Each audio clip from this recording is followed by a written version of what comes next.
An elderly black man named Charles Thompson is peacefully sitting in a park when a young officer named Daniels begins to harass him, accusing him of not belonging there. But just as the situation escalates, someone unexpected steps in, and what happens next leaves the entire police force stunned.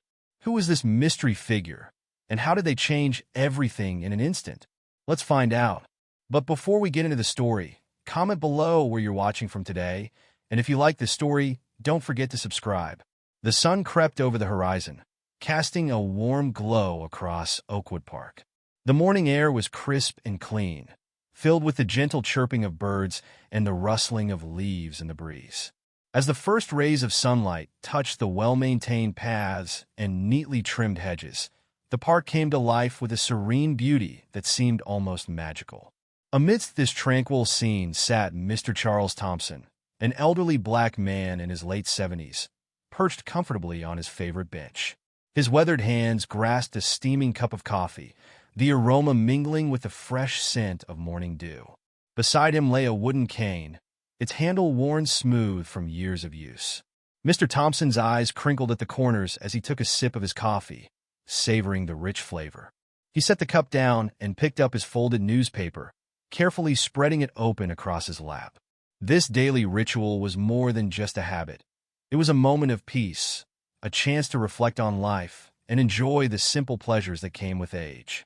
As he began to read, the sunlight caught the silver in his close-cropped hair, giving him an almost ethereal appearance. His attire was modest but neat, a clean, pressed shirt tucked into well-worn slacks, and a light jacket to ward off the morning chill. Despite his advanced years, there was a dignity in his posture, a quiet strength that spoke of a life well lived. Just a few benches away, partially obscured by a flowering dogwood tree, sat another man. To the casual observer, he might have seemed like just another early riser enjoying the park. But there was an intensity to his stillness, a purpose in the way he sat motionless, taking in every detail of the scene before him. He was more than just a bystander. He was a silent witness to the unfolding morning. As Mr. Thompson turned the pages of his newspaper, occasionally pausing to sip his coffee or glance at the blooming flowers nearby, the quiet observer remained vigilant. His presence added an undercurrent of tension to the otherwise peaceful setting, like the calm before a storm. The morning wore on, and the park began to fill with the usual crowd of joggers, dog walkers, and parents pushing strollers. Mr. Thompson nodded politely to those he recognized, exchanging brief pleasantries with a few regulars who passed by his bench. His kind smile and gentle demeanor made him a beloved fixture in the park, as familiar and comforting as the old oak trees that lined the pathways. It was nearly 9 o'clock when the peaceful atmosphere was shattered by the arrival of Officer Daniels. The young policeman strode into the park with an air of authority, his uniform crisp and his badge gleaming in the morning sun.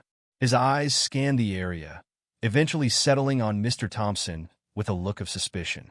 Without hesitation, Officer Daniels marched directly toward the elderly man, his hand resting casually on his holster. As he approached, Mr. Thompson looked up from his newspaper, his expression a mixture of curiosity and mild concern. "Excuse me, sir," the officer called out, his voice sharp and authoritative. "What are you doing here?" Mr. Thompson blinked in surprise, lowering his newspaper.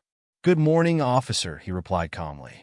"I'm just enjoying my coffee and reading the paper, as I do every morning." The officer, whose name tag read Daniels, narrowed his eyes. "This is a residential area. Do you live around here?" Mr. Thompson nodded, a small furrow appearing between his brows. "Yes, I've lived in this neighborhood for over 30 years, just a few blocks down on Maple Street." Officer Daniels crossed his arms, his posture becoming more aggressive. "I haven't seen you around before. Can you prove you live here?" The question hung in the air, heavy with implication. Mr. Thompson felt a familiar tightness in his chest, one that had nothing to do with his heart condition. He took a deep breath, willing himself to remain calm.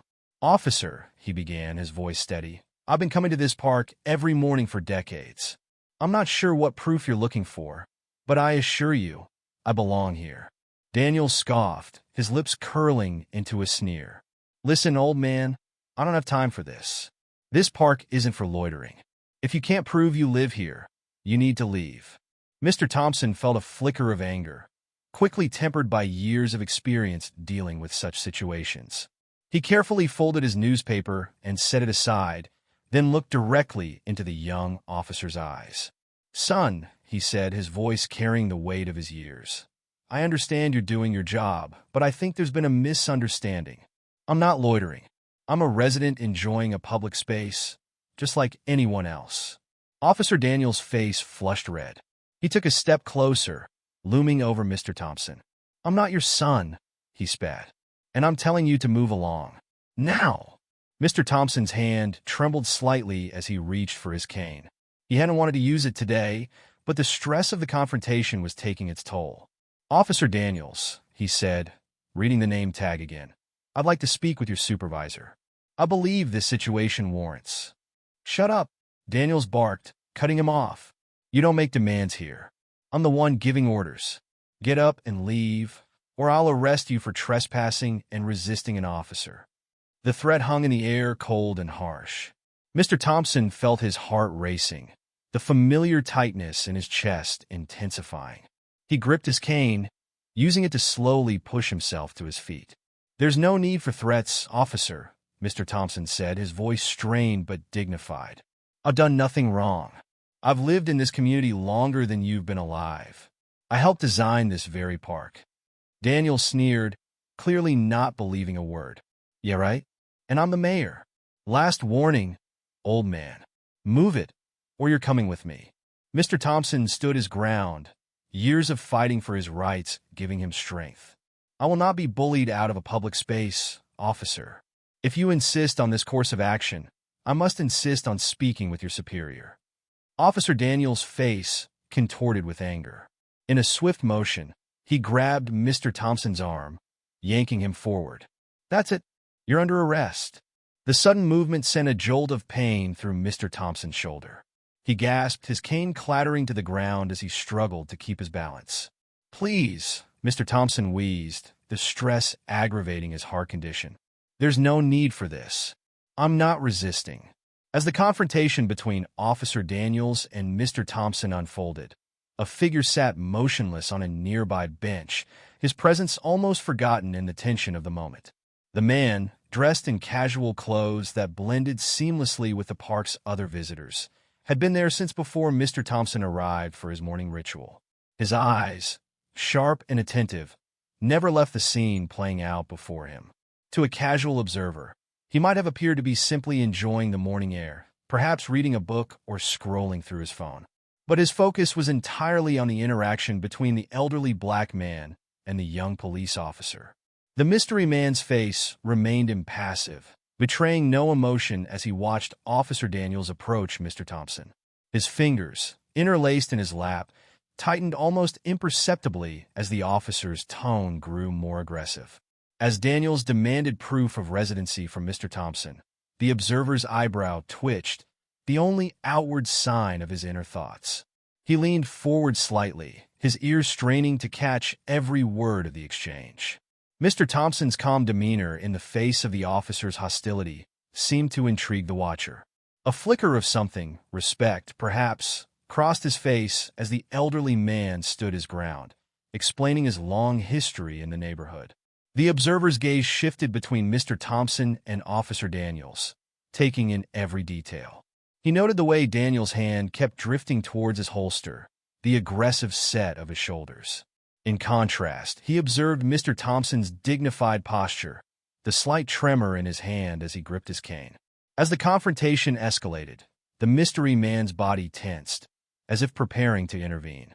But he remained seated, his face a mask of concentration. He seemed to be weighing each word, each action, filing away information for some unknown purpose. When Officer Daniels grabbed Mr. Thompson's arm, the observer's eyes narrowed. His hand twitched, as if wanting to reach out and stop the officer. But still, he didn't move from his bench. The man watched as Mr. Thompson began to visibly shake, his face contorting with stress and pain. The observer's jaw clenched, a muscle working in his cheek as he fought to maintain his neutral expression.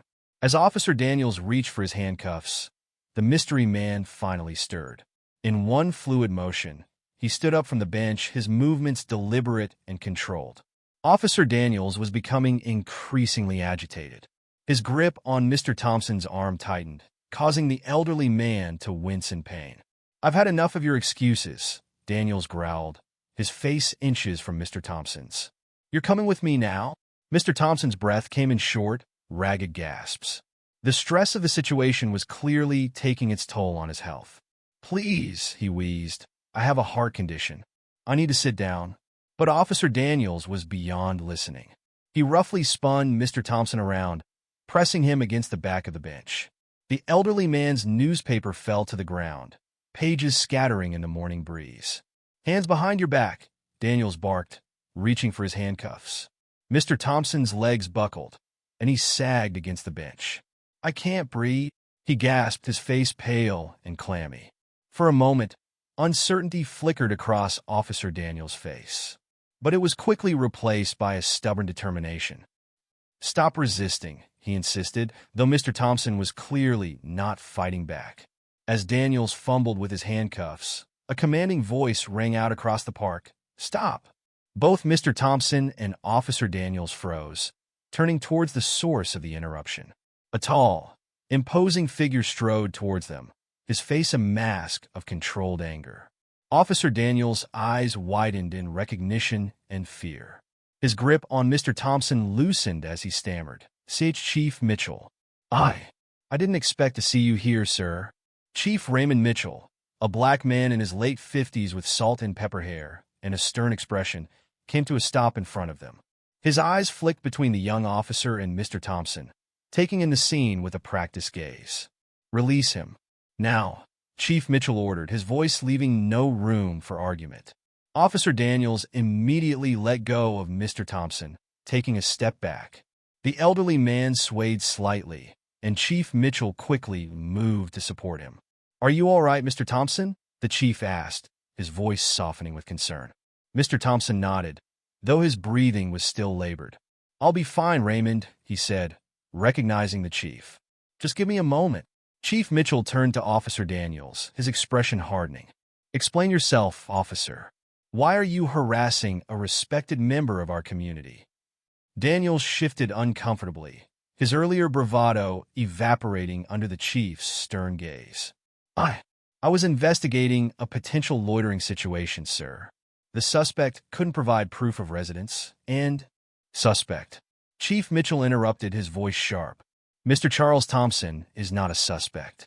He's a pillar of this community, a man who has lived here for decades and contributed more to this neighborhood than you could imagine." Daniel's face paled as the magnitude of his mistake began to dawn on him. I didn't know, sir." "He couldn't prove." "He shouldn't have to prove anything," Chief Mitchell cut in. "This is a public park, Officer Daniels. Mr. Thompson has every right to be here, as does any other citizen. Your job is to protect and serve, not to harass and intimidate." The chief's words hung in the air, heavy with disappointment and anger. Mr. Thompson, having caught his breath, spoke up.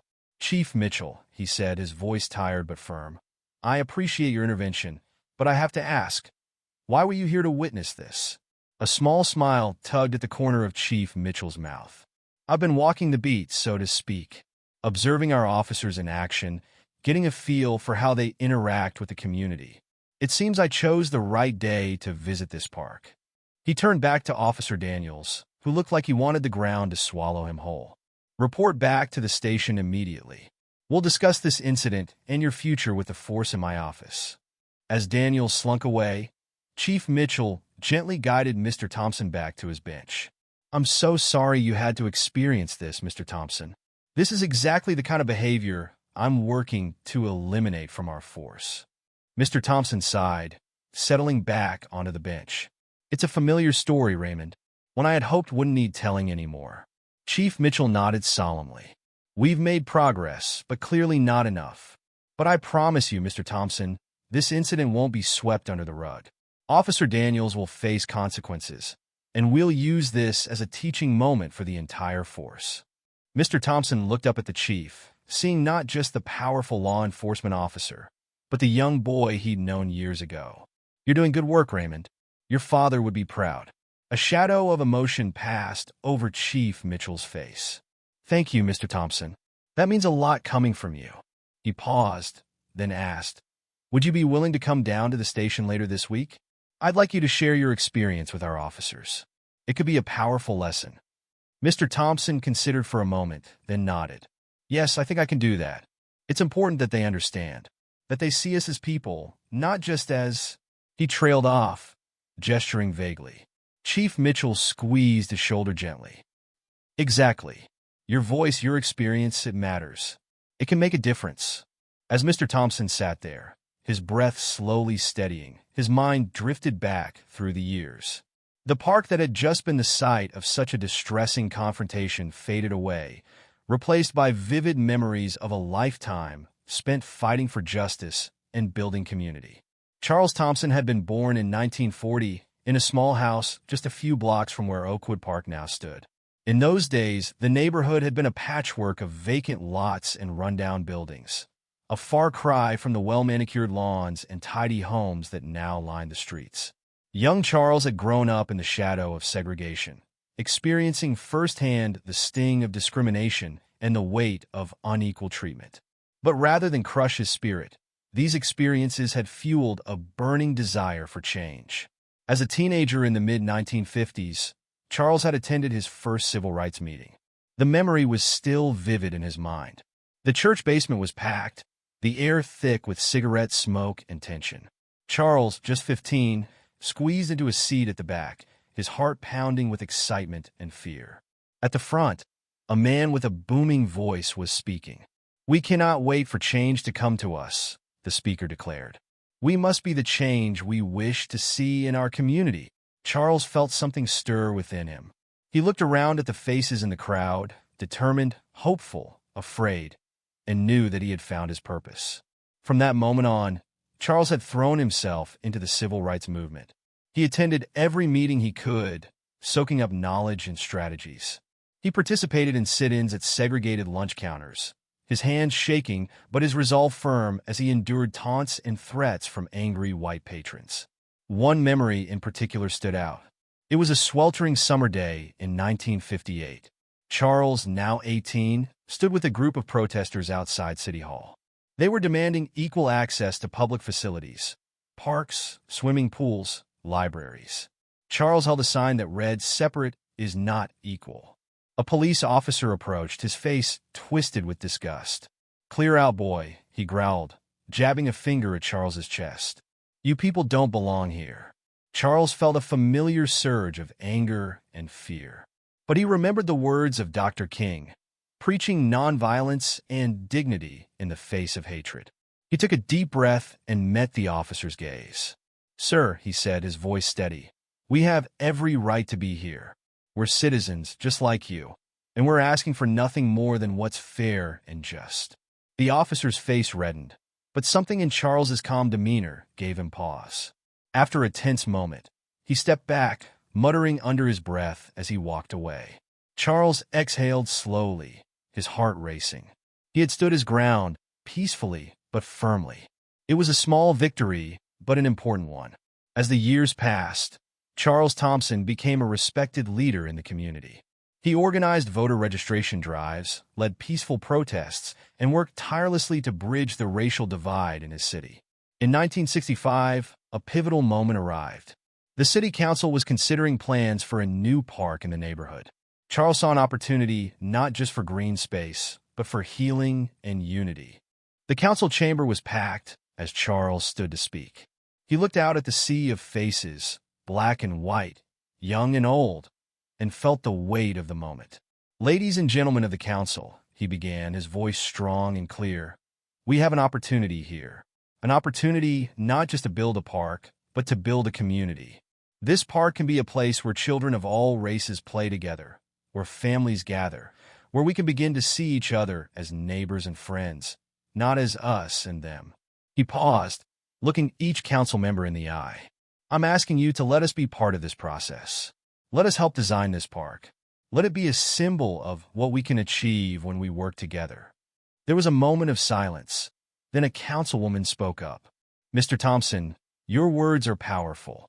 I move that we create a community committee led by Mr. Thompson to work with our Parks Department on this project." The motion passed unanimously. Charles felt a surge of hope and pride. It was a step forward, a chance to create something meaningful. Over the next year, Charles worked closely with the Parks Department and a diverse committee of community members to design Oakwood Park. Every decision was made with intention: the layout of the paths, the placement of benches, the types of trees and flowers to be planted. The day the park opened in 1966 was one of the proudest of Charles's life. The ribbon-cutting ceremony was a joyous occasion. Children of all races played together on the new equipment, their laughter filling the air. Families spread picnic blankets on the fresh grass. The mayor, beaming, shook Charles's hand. "Mr. Thompson," he said, "you've given this city a great gift. This park is more than just trees and grass. It's a symbol of what we can achieve when we come together." Charles nodded, too overcome with emotion to speak. He looked around at the park, his park, their park, and felt a deep sense of accomplishment. It wasn't the end of their struggles, but it was a beautiful beginning. From that day forward, Oakwood Park became the heart of the community. Charles organized regular meetings there, bringing people together to discuss issues and work toward solutions. The park became a safe space for dialogue, for building understanding across racial lines. Over the decades that followed, Charles Thompson remained a pillar of the community. He served on the city council for several terms, always advocating for equality and justice. He mentored young activists, sharing the lessons he had learned during the civil rights movement. In 1990, on the 25th anniversary of Oakwood Park's opening, the city honored Charles for his contributions. The mayor's voice rang out across the park. "It is my great honor to dedicate this fountain to Charles Thompson, a man who has given so much to our community. May the flowing water remind us of the constant effort needed to nurture understanding and equality." Charles, his hair now gray, stood with tears in his eyes as the plaque was unveiled. It read, "The Charles Thompson Fountain, in honor of a man who brought our community together and helped justice flow like a mighty stream." As the applause died down, a young boy tugged on Charles's sleeve. "Mr. Thompson," he said, his eyes wide, "will you tell me about the old days? About how you made this park?" Charles smiled, sitting down on a nearby bench. "Well, young man," he began, "it all started with a dream of a place where everyone could feel welcome." As the years passed, age and health issues began to slow Charles down. His doctor diagnosed him with a heart condition, urging him to take it easy. But Charles couldn't imagine staying away from his beloved park. Every morning, without fail, he would make his way to his favorite bench. He would sit there, reading his newspaper, watching the children play, and feeling a deep sense of satisfaction at how far they had come. But there were also moments of concern. Charles noticed that while the park was integrated, real interaction between races was still limited. Children played together freely, but their parents often sat in separate groups. And there were whispers of increased police patrols that seemed to target young black men unfairly. One morning, about a year before the incident with Officer Daniels, Charles had a conversation that stuck with him. A young black woman sat down next to him on the bench, a sleeping baby in her arms. She looked tired and worried. "Excuse me," she said hesitantly. "Are you Mr. Thompson? The one they named the fountain after?" Charles nodded, smiling. "That's me. And who might you be?" "I'm Shanice," she replied. I grew up hearing stories about you, about what you did for this community. But can I ask you something?" "Of course, dear." Shanice took a deep breath. "Do you ever feel like nothing's really changed? My brother, he got stopped by the police last week, right here in the park. They said he looked suspicious. He was just playing basketball with his friends." Charles felt a familiar ache in his chest, part heartburn, part sorrow. He reached out and patted Shanice's hand. "Things have changed, Shanice," he said gently. "But not enough. Not nearly enough. The work isn't finished. It's up to your generation now to pick up where we left off, to keep pushing for real equality, real justice." Shanice nodded, tears in her eyes. "It just seems so hard sometimes." "It is hard," Charles agreed. "But it's worth it. Look around this park. It's not perfect, but it's a start. It's a place where your baby can grow up playing with children of all races. That's something, and you can make it even better. As Shanice left, Charles sat back, lost in thought. The park was his legacy, a symbol of progress. But it was also a reminder of how much work was still to be done. Charles Thompson's mind returned to the present. The confrontation with Officer Daniels was a painful reminder that the struggles of his youth were far from over. But as he looked around the park, seeing the trees he had helped plant decades ago, now tall and strong, Charles felt a renewed sense of purpose. Yes, he was older now. Yes, his health wasn't what it used to be. But his spirit, his commitment to justice and equality, was as strong as ever. He made a silent promise to himself. He would turn this incident into an opportunity. He would work with Chief Mitchell to improve police-community relations. He would share his stories with a new generation, inspiring them to continue the fight for true equality. Oakwood Park had been born out of a dream of unity and understanding. It had weathered storms of prejudice and indifference. And now Charles Thompson decided it would once again become a catalyst for change. Charles smiled. There was still hope. There was still work to be done. And he, Charles Thompson, was not done yet. The confrontation in Oakwood Park sent ripples through the community, stirring up emotions and memories that many had thought long buried. For Charles Thompson, it was a stark reminder that the work he had dedicated his life to was far from finished. As he sat on his familiar bench in the days following the incident, he found himself reflecting on the past and contemplating the future with renewed vigor. The park, once a symbol of progress and unity, now seemed to Mr. Thompson like a microcosm of the larger societal issues they still faced. The very ground beneath his feet, which he had helped shape decades ago, now bore witness to the persistent specter of racial profiling and discrimination. But Charles Thompson was not a man to despair. Instead, he saw an opportunity, a chance to reignite the flame of change and pass the torch to a new generation. One crisp morning, about a week after the incident with Officer Daniels, Mr. Thompson arrived at the park to find Chief Raymond Mitchell waiting for him. The chief's face was etched with concern and determination. "Good morning, Mr. Thompson," Chief Mitchell greeted him, rising from the bench. "I hope you're feeling better after." "Well, you know." Charles nodded, settling onto the bench beside the chief. "I'm fine, Raymond. It takes more than one misguided young officer to keep me down, but I am concerned about what this means for our community." Chief Mitchell sighed, his shoulders sagging slightly under the weight of his responsibility. "You're right to be concerned. The incident has sparked quite a reaction.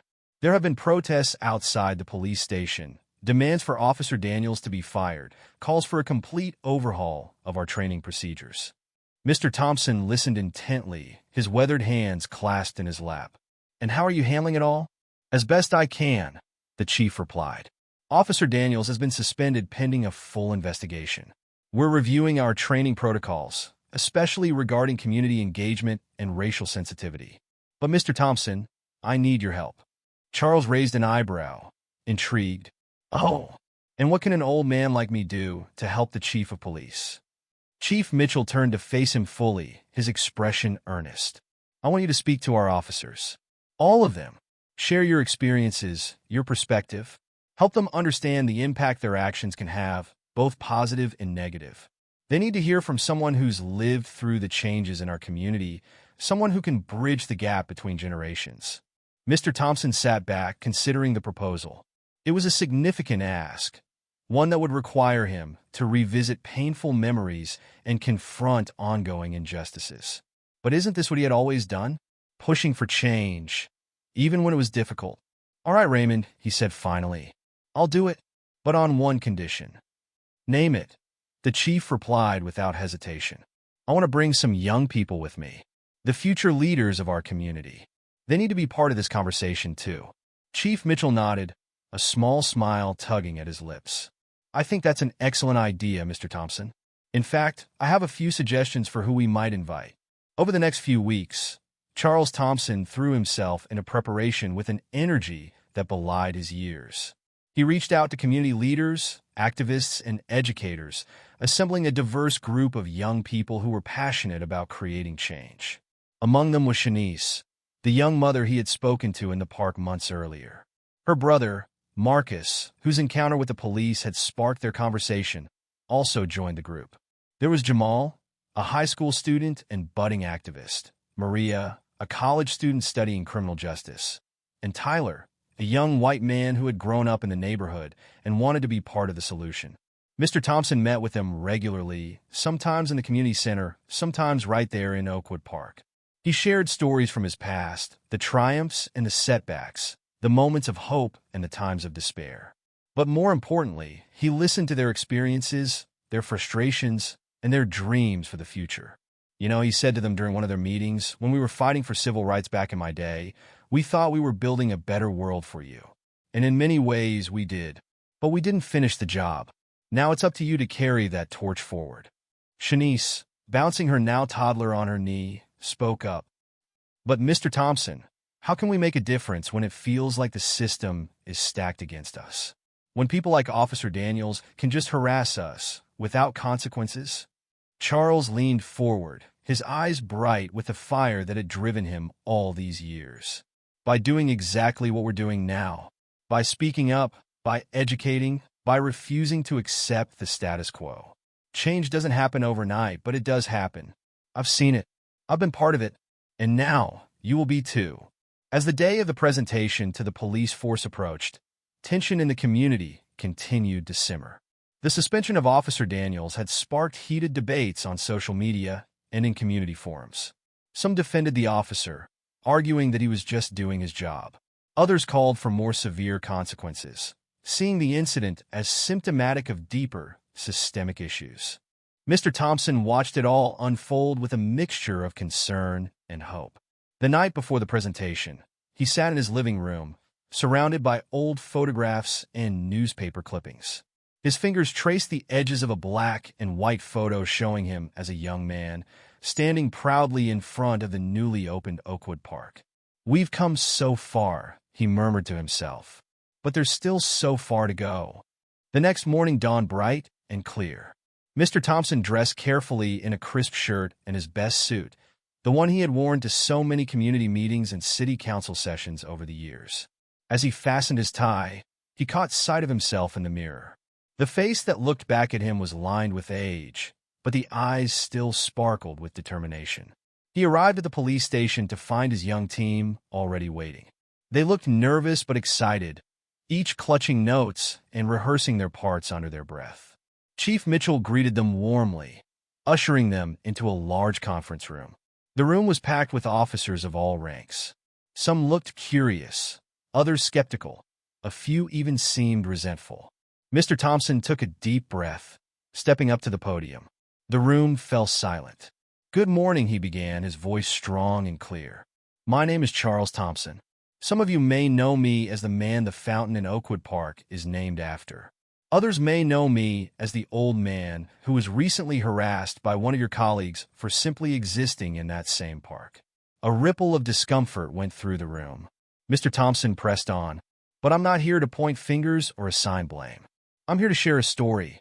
My story, our community story. And I brought some young people with me to share their stories too. Because you see, what happened to me in the park isn't just about one incident or one officer. It's about a history, a pattern, a system that needs to change." Over the next 2 hours, Mr. Thompson and his team painted a vivid picture of life in their community. They shared personal experiences of racial profiling, of feeling unsafe in their own neighborhoods, of the fear and frustration that came with constantly being viewed as suspects rather than citizens. But they also spoke of hope, of their vision for a future where police and community worked together in true partnership, where trust was built on mutual respect and understanding. Marcus, Shanice's brother, spoke about his experience being stopped in the park. "I was just playing ball with my friends," he said, his voice shaking slightly. "But the way those officers looked at me, the way they spoke to me, it made me feel like a criminal in my own neighborhood. Is that really how you want us to feel?" Maria, the criminal justice student, presented statistics on racial disparities in policing. "These numbers tell a story," she explained. "A story of systemic bias that goes beyond any one officer or incident. We need to acknowledge this reality if we're going to change it. Throughout it all, Mr. Thompson watched the faces of the officers in the room. He saw shock, discomfort, and defensiveness. But he also saw a dawning understanding, empathy, and in some cases, shame. As the presentation drew to a close, Mr. Thompson stepped back up to the podium. "I know this hasn't been easy to hear," he said softly. "Believe me, it hasn't been easy to say. But this conversation, difficult as it is the first step towards real change." He paused, looking out over the sea of blue uniforms. "I remember when Oakwood Park was just a dream, when the idea of black and white children playing together seemed impossible. But we made it happen. We can make this happen too. A police force that truly serves and protects all members of our community, regardless of the color of their skin." The room was silent for a moment after Mr. Thompson finished speaking. Then slowly one officer stood up. It was a young woman, her face etched with emotion. "Mr. Thompson," she said, her voice wavering slightly, I want to thank you, all of you, for sharing your stories, for trusting us with your experiences. I became a police officer because I wanted to help people, to make a difference. But I realize now that I can't do that without truly understanding the community I serve. So, thank you for helping me see that." Her words seemed to break a dam. Suddenly, officers were standing up all around the room, asking questions, sharing their own perspectives, engaging in the kind of open dialogue that Mr. Thompson had dreamed of for so long. As the formal presentation ended and the room buzzed with conversation, Chief Mitchell made his way to Mr. Thompson's side. "Charles," he said, his voice thick with emotion, "I can't thank you enough. This is exactly what we needed." Mr. Thompson smiled, patting the chief's arm. "It's a start, Raymond. Just a start, but a good one." The impact of the presentation rippled out far beyond the walls of the police station. In the weeks that followed, Chief Mitchell implemented a series of reforms, including enhanced community engagement programs and more rigorous training on racial bias and de-escalation techniques. Officer Daniels, after a thorough investigation and disciplinary process, was required to undergo extensive retraining and community service. To everyone's surprise, he requested to meet with Mr. Thompson personally to apologize. The meeting took place in Oakwood Park at Mr. Thompson's favorite bench. Officer Daniels arrived in civilian clothes, looking nervous and ashamed. "Mr. Thompson," he began, his voice barely above a whisper, I'm so sorry. What I did was inexcusable. I let my biases and assumptions cloud my judgment, and I caused you harm. I violated the very oath I took to protect and serve." Charles listened quietly, his eyes never leaving the young officer's face. "Thank you for your apology, Officer Daniels," he said finally. "I accept it, but I hope you understand that this isn't just about me. It's about every person of color who has ever felt afraid or unwelcome in their own community because of the actions of law enforcement." Daniels nodded, his eyes glistening with unshed tears. "I understand, sir, and I want you to know that I'm committed to doing better, to being better. Your presentation opened my eyes. I've requested to be part of the new community outreach program. I want to rebuild trust, to make amends." Mr. Thompson smiled, a glimmer of hope warming his heart. "That's a good start, son. A very good start." As summer turned to fall, Oakwood Park once again became a hub of community activity. But now, alongside the usual joggers and families, one could often spot police officers chatting with residents, playing basketball with local kids, or simply walking the beat with a new awareness of their role in the community. Mr. Thompson's young team had taken on leadership roles in various community initiatives. Shanice was organizing workshops on knowing your rights during police encounters. Marcus had started a mentoring program for at-risk youth. Maria was interning with the police department, working on policy reform. One crisp autumn morning, Mr. Thompson sat on his usual bench, sipping his coffee and watching the world go by. Chief Mitchell joined him, as he often did these days. "You know, Charles," the chief said, gesturing at the diverse group of people enjoying the park, "I think we're finally starting to see real change. It's not perfect, not by a long shot, but it's progress." Mr. Thompson nodded, a contented smile on his face. "It is, Raymond, and you know what? It reminds me of something my father used to say. He'd tell me, 'Charles, change is like planting a tree. The best time to do it was 20 years ago, The second best time is now. He paused, his gaze drifting to the Thompson Fountain, where a group of children, black, white, and brown, were laughing and splashing in the water. We planted some seeds 20 years ago, Raymond, and now we're planting some more. We may not live to see them grow into mighty oaks, but that's okay. The important thing is that we keep planting, keep nurturing, keep believing in the possibility of a better future. Chief Mitchell nodded, his eyes also on the playing children. Wise words, Mr. Thompson. Wise words indeed. As the sun climbed higher in the sky, casting a warm glow over Oakwood Park, Charles Thompson felt a deep sense of peace settle over him. The park that had been the site of so much joy and pain, progress and setbacks, was once again a symbol of hope. He knew the work was far from over. There would be more challenges, more setbacks, more moments of frustration and despair.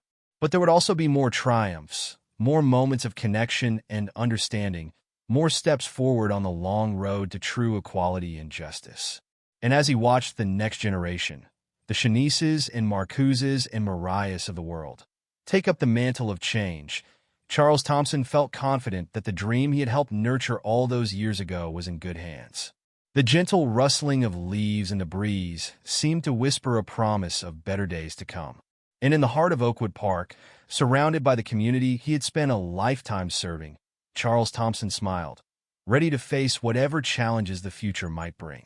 For he knew now, more than ever, that change was possible, that hope was renewable, and that the power to shape a better world lay not just in the hands of the few, but in the collective will of a community united in purpose and determined to make a difference. As the morning wore on, Mr. Thompson found himself surrounded by a growing group of parkgoers. Word had spread about his role in recent events, and people were drawn to him, eager to share their thoughts and hear his wisdom. A young couple with a toddler approached, the mother smiling shyly. "Mr. Thompson, we just wanted to thank you for everything you've done for our community. We're new to the neighborhood, and hearing about your history, your commitment, well, it makes us proud to be here." Charles smiled warmly, reaching out to shake their hands. "Welcome to the neighborhood. You know, it's people like you, new families putting down roots, bringing fresh energy and ideas that keep our community vibrant." As the couple moved on, a group of teenagers on skateboards rolled up. One of them, a lanky boy with bright blue hair, spoke up.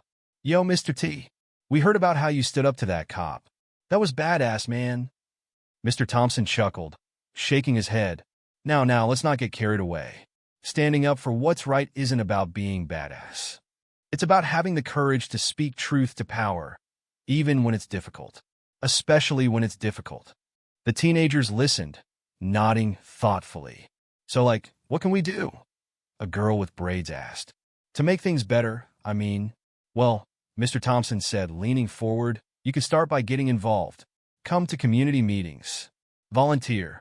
Most importantly, educate yourselves about the issues facing our neighborhood, our city, our country. Knowledge is power, and you young people have more access to information than any generation before you. Use it wisely." As the day wore on, more and more people stopped by Mr. Thompson's bench. Some came to thank him, others to seek advice, and still others simply to sit in the presence of a man who had become a living legend in their community. Late in the afternoon, as the sun began to dip towards the horizon, painting the sky in brilliant shades of orange and pink, Chief Mitchell returned to the park. He was accompanied by Mayor Evelyn Rodriguez, a dynamic woman in her early 40s who had been elected on a platform of community renewal and social justice. "Mr. Thompson," the mayor said, extending her hand, "it's an honor to finally meet you in person. Your impact on our city has been, well, nothing short of extraordinary." Charles shook her hand firmly, a twinkle in his eye. "Thank you, Mayor Rodriguez. But I'm just one person. The real impact comes from all of us working together." The mayor nodded, her expression serious. "And that's exactly why I'm here, Mr. Thompson. We've seen the positive changes that have come from your efforts with the police department. Now, I'd like to expand on that. I want to create a citywide initiative for community engagement and racial equity, and I'd like you to be a key advisor." Mr. Thompson raised an eyebrow, intrigued. "That's quite an undertaking, Mayor. What did you have in mind?" Mayor Rodriguez sat down on the bench beside him, her enthusiasm palpable. We're calling it the Bridge Builders Program. The idea is to create forums for dialogue between different community groups, implement cultural sensitivity training across all city departments, and establish a youth mentorship program. We want to address systemic issues at every level, from education to housing to economic opportunity. Charles listened intently, nodding slowly. It's ambitious, he said finally, but necessary and long overdue. Exactly, the mayor agreed. And that's why we need your experience, your wisdom. You've seen what works and what doesn't. You understand the nuances of our community in a way that few others do. Mr. Thompson was quiet for a moment, his gaze drifting across the park. He saw families of all backgrounds enjoying the late afternoon sun, children playing together without a care for their differences. It was the vision he had fought for all those years ago, slowly but surely becoming reality. All right, he said at last. I'm in, but on one condition. Name it. Mayor Rodriguez replied without hesitation. I want my young team involved too. Shanice, Marcus, Maria, and the others. They're the future of this community. They need to be at the table, learning how to lead these initiatives for the long haul. The mayor's face broke into a wide smile. Mr. Thompson, I wouldn't have it any other way. In fact, I was hoping you'd say that. We need to bridge the generational gap as well, bring fresh perspectives to the table. As they continued to discuss the details of the program, a small crowd began to gather around them. Word had spread quickly that the mayor was in the park, and people were curious about what was happening. Seeing the growing crowd, Mayor Rodriguez stood up. Why don't we take this opportunity to hear from the community directly, she suggested. After all, that's what the Bridge Builders Program is all about. Mr. Thompson nodded approvingly. An excellent idea, Mayor. With that, Mayor Rodriguez addressed the gathered crowd, explaining the basics of the Bridge Builders Program and inviting people to share their thoughts and concerns. What followed was a spontaneous town hall meeting right there in Oakwood Park. People from all walks of life stepped forward to speak their minds. A teacher talked about the need for more diverse curricula in schools. A small business owner discussed the challenges of economic inequality. A young activist raised concerns about gentrification and affordable housing. Throughout it all, Mr. Thompson watched with a sense of pride and hope. This was democracy in action, the very thing he had fought for all those years ago. People coming together, making their voices heard, working towards a common goal of a better community for all. As the impromptu meeting wound down, the sun setting behind the trees, Mayor Rodriguez turned to Mr. Thompson. This is exactly what we need more of, she said. Real dialogue, real engagement. Thank you for helping make this happen. Charles smiled, feeling energized despite the long day. This is just the beginning, Mayor. The real work starts now. Over the next few months, the Bridge Builders Program began to take shape. Mr. Thompson found himself busier than he had been in years, attending meetings, reviewing proposals, and offering his insights at every turn. But he wasn't alone in his efforts. True to his word, he had insisted on involving his young team in every aspect of the program. Shanice took charge of the Youth Mentorship Initiative, drawing on her experiences as a young mother to create a program that truly addressed the needs of at-risk youth. Marcus, with his first-hand experience of racial profiling, became a key voice in developing new policing guidelines. Maria's academic background proved invaluable in crafting policy recommendations. One crisp autumn morning, Mr. Thompson sat in on a training session for city employees. The room was packed with people from various departments: sanitation workers, parks and recreation staff, administrators from City Hall. At the front of the room stood Tyler, the young white man who had been part of Mr. Thompson's original team. All right, everyone, Tyler began, his voice clear and confident. Today we're going to be talking about implicit bias. Now, I know some of you might be thinking, I don't have any biases. I treat everyone the same. But the truth is, we all have biases. The key is learning to recognize them and prevent them from influencing our actions. As Tyler led the group through a series of exercises and discussions, Mr. Thompson felt a swell of pride. Here was a young man who had grown up in a predominantly white neighborhood, now leading a diverse group of city employees in confronting difficult truths about race and prejudice. It was a sign of real progress. After the session, Tyler approached Mr. Thompson, a look of nervous excitement on his face. "How did I do, Mr. Thompson? Was it okay?" Charles clasped the young man's shoulder warmly. "You did more than okay, son. You did excellent. You're making a real difference." Tyler beamed at the praise. "I couldn't have done it without you, Mr. Thompson. Everything you've taught us, everything you've shown us, it's changed my whole perspective on the world." As they walked out of the building together, Mr. Thompson reflected on the journey that had brought them to this point. From that tense confrontation in the park to this moment of shared purpose and understanding, it was a testament to the power of dialogue, of listening, of being willing to change. The weeks turned into months, and the Bridge Builders program continued to grow and evolve. There were challenges, of course. Change never comes easy, and there were those who resisted, who clung to old prejudices and outdated ways of thinking. But for every setback, there were 2 steps forward. Mr. Thompson watched with satisfaction as community gardens sprang up in vacant lots, as new affordable housing initiatives broke ground, as schools implemented diversity and inclusion programs that went beyond mere tokenism. One day, as winter gave way to spring, Mr. Thompson found himself back in Oakwood Park. The trees were budding, promising new life and growth. He sat on his familiar bench, watching a group of children playing on the new equipment that had been installed as part of the park's renovation. A figure sat down beside him, and he turned to see Shanice, her young son, now old enough to be running around with the other children. "Mr. Thompson," she said, her voice full of emotion, "I just wanted to thank you for everything, for believing in us, for showing us that change is possible." Charles smiled, patting her hand gently. "No need to thank me, child. You've done all the hard work. You and all the other young people who've taken up this cause. I'm just grateful I've lived long enough to see it." Shanice shook her head. "No, Mr. Thompson. You've done so much more than you realize. You've been our rock, our guiding light.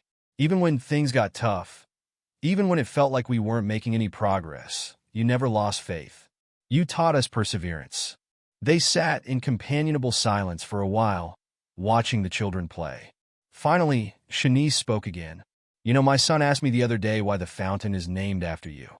I told him your story about how you fought for this park, for this community. And you know what he said?"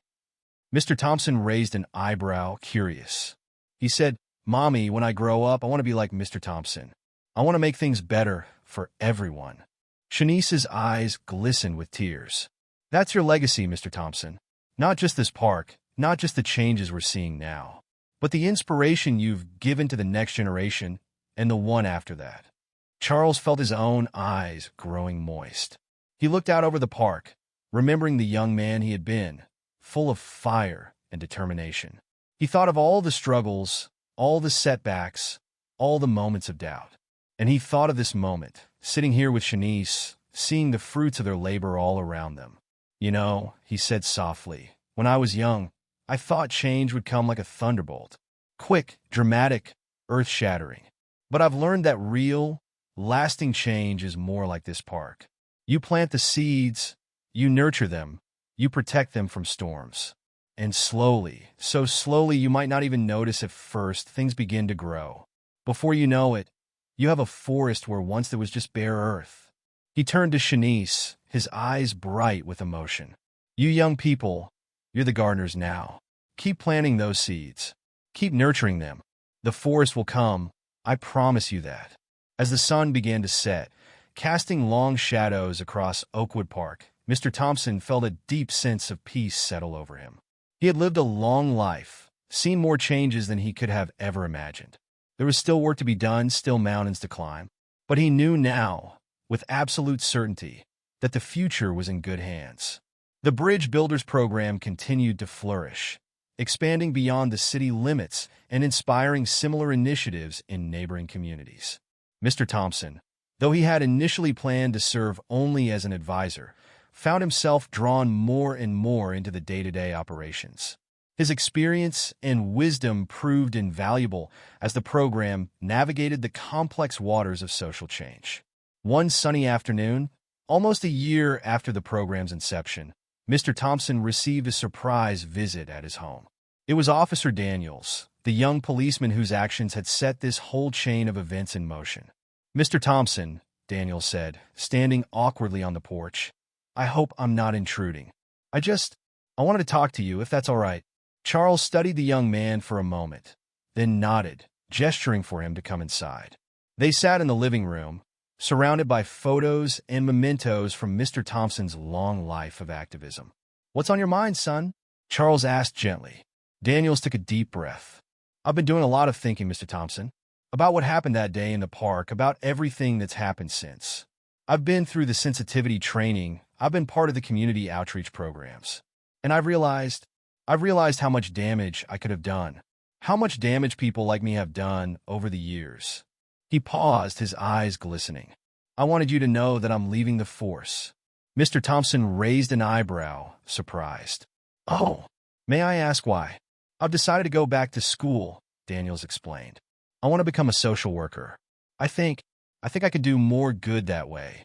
Help people instead of making them feel afraid and unwelcome in their own community."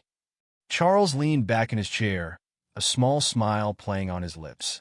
"That's a big change, Officer Daniels. Are you sure about this?" Daniels nodded firmly. "I am. And it's just Daniels now. Or Michael, if you prefer. I'm not an officer anymore." "Well then, Michael," Mr. Thompson said, leaning forward to clasp the young man's shoulder, "I think you've made a wise decision. It takes courage to admit when you've been wrong, and even more courage to completely change your path in life. I'm proud of you, son." Daniel's eyes widened in surprise. "You're proud of me? After what I did?" Charles nodded. "What you did was wrong, yes. But what you're doing now, the way you're taking responsibility and try to make amends, that's something to be proud of. That's the kind of change we need to see more of in this world." As Daniels left that day, Mr. Thompson felt a renewed sense of hope. If someone like Michael Daniels could change so dramatically, could recognize his biases and actively work to overcome them, then truly anything was possible. The years continued to pass, and Oakwood Park remained at the heart of the community's transformation. The Bridge Builders program expanded, evolving into a comprehensive initiative that touched every aspect of city life. Mr. Thompson, though he had long since passed the reins of day-to-day operations to younger hands, remained a respected advisor and elder statesman of the movement. On a warm summer day, 5 years after that fateful confrontation in the park, a grand celebration was held. The city had decided to rededicate Oakwood Park, not just to Mr. Thompson, but to the spirit of community and progress that he had championed for so long. As Mr. Thompson stood at the podium, looking out over the sea of faces, young and old, of every race and background, he felt a sense of completion. The park that had once been a battleground was now truly a place of unity and hope. "My friends," he began, his voice strong despite his advanced years, "when I first helped design this park, I had a dream of a place where all children could play together, where families could gather without fear or prejudice, where our community could come together as one. Today, I stand before you and say that dream has become a reality." He paused, his eyes misting slightly. "But our work is not done. It will never be done. Each generation must take up the mantle, must fight for justice and equality, must work to build bridges instead of walls. This park, this program we've built together, they're not the end of our journey. They're just the beginning." As applause echoed through the park, Mr. Thompson looked to the side of the stage, where Shanice, Marcus, Maria, and the other young leaders stood. They were no longer young. Really, they had grown into confident, capable adults, ready to lead the community into the future. And there, in the front row, sat Michael Daniels, now a respected social worker, nodding along with Mr. Thompson's words. Beside him was Chief Mitchell, gray-haired but still sharp-eyed, a living testament to how institutions could change for the better. As Mr. Thompson concluded his speech, he felt a profound sense of gratitude. Gratitude for the life he had lived, for the changes he had seen, for the community that had come together in ways he had once only dreamed of. The celebration continued long into the evening, with music and laughter filling the air. As the sun began to set, casting a golden glow over Oakwood Park, Mr. Thompson found a quiet moment to himself. He stood by the fountain that bore his name, listening to the gentle splash of water. A small hand tugged at his sleeve, and he looked down to see Shanice's son, now a bright-eyed boy of 10. "Mr. Thompson," the child said earnestly, "when I grow up, I want to be just like you." Charles chuckled softly, ruffling the boy's hair. "No, son," he said gently. "When you grow up, I want you to be even better. I want you to take everything we've built here and make it stronger, make it reach even further. Can you do that for me?" The boy nodded solemnly, his young face full of determination. "I promise, Mr. Thompson. I promise." As the child ran off to join his friends, Mr. Thompson turned back to the fountain, a contented smile on his face. He had planted seeds, nurtured them through storms and droughts, and now he was seeing the forest grow. It was more beautiful than he had ever imagined. And as the stars began to twinkle in the darkening sky, Charles Thompson knew that his legacy was secure. Not in a fountain or a park that bore his name, but in the hearts and minds of a community that had learned to come together, to fight for justice, to build bridges across the divides that had once seemed insurmountable. The work would go on, the dream would continue to unfold, and Oakwood Park would stand as a testament to what could be achieved when people dared to hope, dared to work together, dared to believe in the possibility of a better world. And in that moment, surrounded by the fruits of a lifetime of labor, Charles Thompson felt truly at peace. Charles's quiet strength and the unexpected intervention of a mystery figure didn't just change his life, but sent ripples throughout the entire community. Their actions uncovered deep truths about justice, accountability, and respect, reminding everyone that standing up for what's right can shift the course of an entire system. If Charles's story touched you, be sure to subscribe for more powerful and inspiring stories. And before you go, we'd love to hear from you. How do you think you would have handled the situation if you were in Charles's shoes? Share your thoughts in the comments below.